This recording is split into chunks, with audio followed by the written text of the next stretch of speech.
Good morning once more. If you're just joining us, this is GBS Morning Extra. My name is Tom Mwema, and I'm not alone. I'm joined in the studio by, we are still moving on to our discussion with Rocky Nokod, the Deputy Secretary General, MDF, and Adson Amenya, a political, you call yourself analyst or enthusiast? I'm an enthusiast. I'm not an analyst.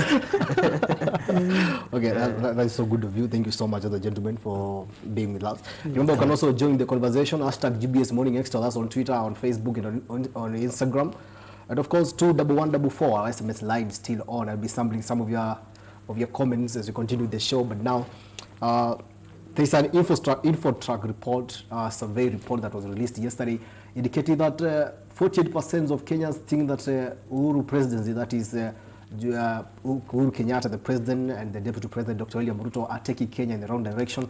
And another 58% of Kenyans think that the budget, they are not satisfied with what the budget has allocated, and they feel that the budget don't consider the real issues affecting them. And gentlemen, I'll start with you, Rocky. First of all, do you agree with this survey? 150%. 150%. I agree with the survey because it is the role of any government to inspire confidence in the citizens.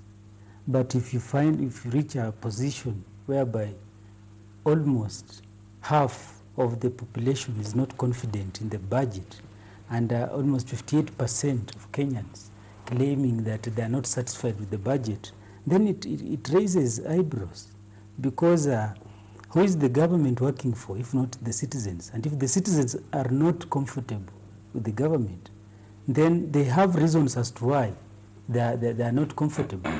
For example, you walk in any street here in Nairobi, 10 out of 11 people you'll meet are unemployed. That's the truth. And I'm very sure those are the people who are considered when taking or carrying out these surveys, because those are the people they actually encounter and ask these questions. How do you expect such a person to say that the government is working when he has, for example, graduated in 2010 and is still tamaking? How do you expect such a person to say that he is confident with the budget when just Friday last week the Bureau of Statistics said that our inflation rate is at 5.7 from 5.3? When the prices of basic commodities like flour, unga, sugar have skyrocketed. You know, it beats logic for anybody to say that we are doing well today when our deficit is our deficit in the budget, as read by Henry Otij, was at 607.8 billion shillings. We are not doing well. We are not. And that survey is actually reflective of the views of the general public. Yeah, I feel like I support that. So you think the citizens are already frustrated, even before the budget year, the financial year starts this month? They are frustrated, and in fact, if the president does not come up with drastic measures to arrest the frustration, we have seen people committing suicide in this country. Here in Yandarua, almost 30-something people committing suicide. We saw the other youth who was taking himself a video and saying that life is just unbearable for him, and he was drugs. He poisoned himself, claiming that he cannot just bear with the situation. Millions of Kenyans. You know, these are not the days of JM Kariuki. Kenya is a country of 10 millionaires vis-a-vis 10 million beggars. We have grown exponentially. We are almost 55 million. And if that gap, I'm very sure the gap has doubled. Millions of Kenyans are unemployed. Millions of them the only job they have is to look for a job. That is the job Kenyans have. Number two. Number three, if we don't arrest the question of corruption in this country, because that one is the elephant in the house, the NYS scandals, the Eurobonds. Even in the 80s, we have had the Grand Regency scandals. If we don't arrest the mega scandals in this country, then I feel like Kenyans will even be more dissatisfied with the system. Okay, Adson, What do you feel of this report? I also stand in the 58%. I am part of the 58%, even though they did not conduct the survey on me. They don't ask you. But I feel like I belong in the that 58%. That 58%. This is the reason. You should see the numbers of young Kenyans who have not even filed their taxes to KRA. It is worrying. It tells you that young people have given up on this country. And when you see a report saying that 58%, what was the percentage of people who are saying that the Uhuru is taking 48%? Yeah. You have close to half of the country dissatisfied with the leadership of the president. It tells you that we need a revolution in this country. Not a radical revolution per se, but we need to change our mindset on the kind of leaders that we have. And the leaders must also understand that they are in those positions not in their individual capacity, but by the social contract that binds them with the people. Okay? So that is the reason why the leaders are elected. And if they fail to deliver, you will still realize the percentages of these kinds of 48% of the whole population, over 50 million, saying that they are dissatisfied in how the affairs of the country is being run. The rate of unemployment has really gone high. Yeah. As he said, millions of Kenyans are jobless. They lack opportunities in both the private sector and even the informal sector. Yeah. So, what we are saying is that the president and his government has not given enough opportunities to young people, even given his promise earlier on that they want to create 1 million jobs per year. Sure. I think it's something that was watered down. There's also a report released by the state of spokesperson that Kanzadena. So say that last year alone, the government has created around 800,000 jobs. The question is, where are they? And who got those jobs? Yeah. I was seeing a video running yesterday on social media purporting to have very many young people applying for a waitress job at Eka Hotel in Mombasa Road. In Mombasa. I don't know if that was true. It was true, I confirmed. They needed 5, but actually 2,000 plus. 2,000 people applying for a single waitress. It tells you how unfortunate the situation has become. And Kenyans are very desperate for opportunities. Look at how we are dealing with our local farms. Young people do not have opportunities to start their own businesses. If anything, there are so many blockages. You have to pay, I don't know how many steps you are paying this for licensing, you are paying this for approving your business, you are paying so by the time your business starts, you have spent over 100,000, which you would have which would have otherwise been used as your capital to start that business. So I think young people have not been given the opportunity. Look at how we are doing in terms of our industries. It's very, very worrying. The rate of the prices of commodities is really going high. The exorbitant unga, as he said, is now moving to 120 something. Now the question is, just the other day, farmers in Rift Valley were crying they don't have market for their maize. Yes.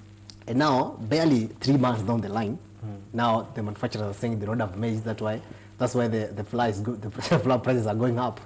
So clearly, there's something not adding up. No, you realize that the country has had a lot of issues with the NCPB, and of course the opening of the importation window. And as a country, I do not think, my friend, that we do not have the capacity to produce as much unga, as much maize to feed this population, even with a surplus. We have that capacity to feed even this region. Okay. The question begs, because one time farmers are harvesting. The farmers themselves were claiming they have a lot in their stores. Yeah. But right now, we are now eyeing another shortage. So now, where is the link between the two narratives? Because the farmers have the maize, yes, but the government and the manufacturers claim that the maize is not enough. Yet there's someone, maybe in Rift Valley, who has hundreds of bags in his store. You know, the Kenyan producer is under threat of unfair competition. And I trace the structural cause of this. I can trace it back to the 80s, 1980s, during, if you read history, the World Bank and IMF came up with structural adjustment programs, and member states of the UN, or the World Bank or IMF, were to sign to accept the subs. And I feel that's where the rain started beating us as a country, because when you have a country that advocates for market forces to sort out their issues, and there is no government intervention into the market, then you are actually talking about a situation whereby the local producer is under threat of unfair competition. And I feel like the country, the only way we can salvage the situation is when the government can intervene in the market and guide the economy of the country, or the political economy of the country. And that one can work if and only if we give priority to the local producer over the foreign producer. So we also need Unga Regulatory Commission. Is that what you are trying to say? What I'm trying to say is this. What I'm trying to say is this. You know, the other day I saw the Honorable Jaguar being arrested for saying he was talking for Kenyans. It got me surprised, because it actually did not resonate well with a section of people who feel like they are under threat of foreign invasion from other countries, from other traders. Yeah? So I feel like the only way the government can go about this is putting austerity measures to actually enable the local produce. You know, we should not be talking about consumption as a country. We must actually inspire production. True. The only way a government grows, or even any country develops. And not just look at maximum production. Yes, look at Singapore. Look at any country that, even Libya, before the demise of Gaddafi, it was producing oil, and it actually pegged its economy on oil. Look at United Arab Emirates. Look at even Iran.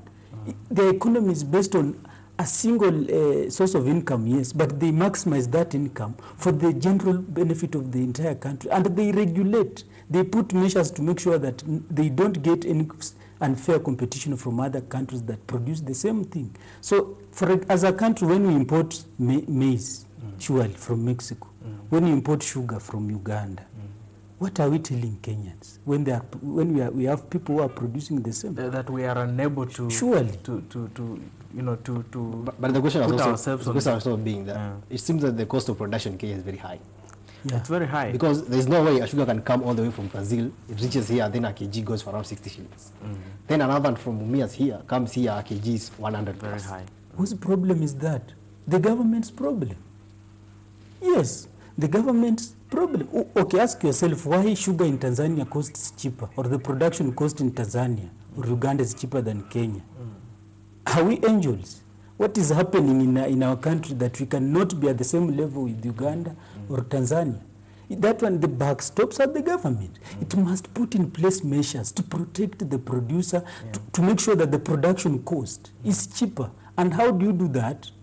Number one, reducing the interest rates maybe on loans, maybe giving incentives to farmers, ensuring that these farmers maybe have cheap fertilizer all over. You know, that's the only way you can actually inspire production at a maximum level. And I believe that and also this country can work. Reviewing the law on importation. Yeah, sure. So that, for sugar, for example, this country can produce 900,000 metric tons of, we can produce less than 500,000 metric tons right now. But we have the capacity to produce over 900,000 metric tons. So what that tells you is that the farmer has not been, given that ability, given that capacity. And who does that? The government. The government. Okay. Okay, let's read some of the comments we are getting from viewers. We have Linda Wanyaga from Ruiru. You say the problem in this country is the leadership. We know the leaders are not capable of helping us, but by the end of the day, we still elect them. We hear what people are saying. We have also Kevin Muchuri from Bungoma. He's saying the only challenge, our only problem, we should blame the leaders and ourselves, because we are the ones who elect them, yet we know very well they don't care. And of course, we have Laura Kamla. He already say where she is, but she says, I agree with Rockling in matters of education. We need to be very careful when examining our children, especially when giving pressure to young children in grade 3 education. Absolutely. It's too early for that.